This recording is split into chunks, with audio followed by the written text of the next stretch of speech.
Mine would be often empty, Stephen said. The same room and hour, the same wisdom, and I the same. 3 times now, 3 nooses around me here. Well, I can break them in this instant if I will. Because you don't save, Mr. Deasy said, pointing his finger. You don't know yet what money is. Money is power, when you have lived as long as I have.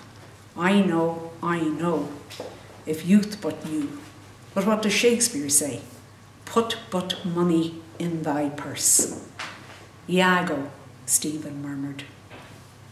He lifted his gaze from the idle shells to the old man's stare. He knew what money was, Mr. Deasy said. He made money. A poet, yes, but an Englishman too. Do you know what is the pride of the English? Do you know what is the proudest word you will ever hear from an Englishman's mouth? The sea's ruler. His sea-cold eyes looked on the empty bay. It seems history is to blame, on me and on my words, on hating. That on his empire, Stephen said, the sun never sets. Bah, Mr. Deasy cried. That's not English. A French Celt said that. He tapped his savings box against his thumbnail. I will tell you, he said solemnly, what is his proudest boast. I paid my way. Good man. I paid my way. I never borrowed a shilling in my life. Can you feel that? I owe nothing. Can you? Mulligan, £9, 3 pairs of socks, 1 pair of brogues, ties. Curran, 10 guineas. McCann, 1 guinea. Fred Ryan, 2 shillings. Temple, 2 lunches. Russell, 1 guinea. Cousins, 10 shillings. Bob Reynolds, half a guinea. Curler, 3 guineas. Mrs. McKernan, 5 weeks' board. The lump I have is useless. For the moment, no, Stephen answered. Mr. Deasy laughed with rich delight, putting back his savings box. I knew you couldn't, he said joyously, but one day you must feel it. We are a generous people, but we must also be just. I fear those big words, Stephen said, which make us so unhappy.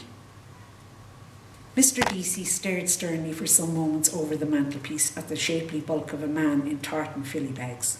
Albert Edward, Prince of Wales. You think me an old fogey and an old Tory, his thoughtful voice said. I saw 3 generations since O'Connell's time. I remember the famine in 46. Do you know that the Orange Lodges agitated for repeal of the Union 20 years before O'Connell did, or before the prelates of your communion denounced him as a demagogue? You Fenians forget some things. Glorious, pious and immortal memory. The Lodge of Diamond in Armagh, the splendid behung with corpses of papists. Horse, masked and armed, the Planters' Covenant. The Black North and True Blue Bible. Croppies lie down. Stephen sketched a brief gesture. I have rebel blood in me too, Mr. Deasy said, on the spindle side. But I am descended from Sir John Blackwood, who voted for the Union. We are all Irish, all kings' sons. Alas, Stephen said. Per vias rectas, Mr. Deasy said firmly, was his motto.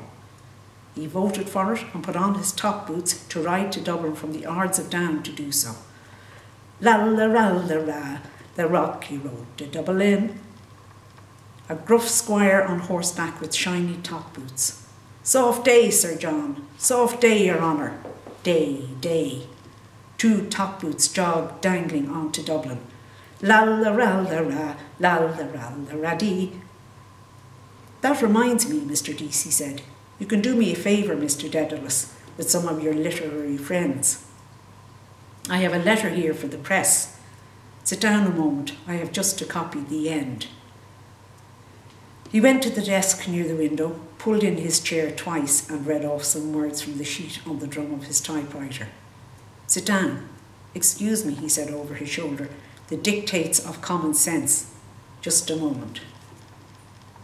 He peered from under his shaggy brows at the manuscript by his elbow and, muttering, began to prod the stiff buttons of the keyboard slowly, sometimes blowing as he screwed up the drum to erase an error. Stephen seated himself noiselessly before the princely presence.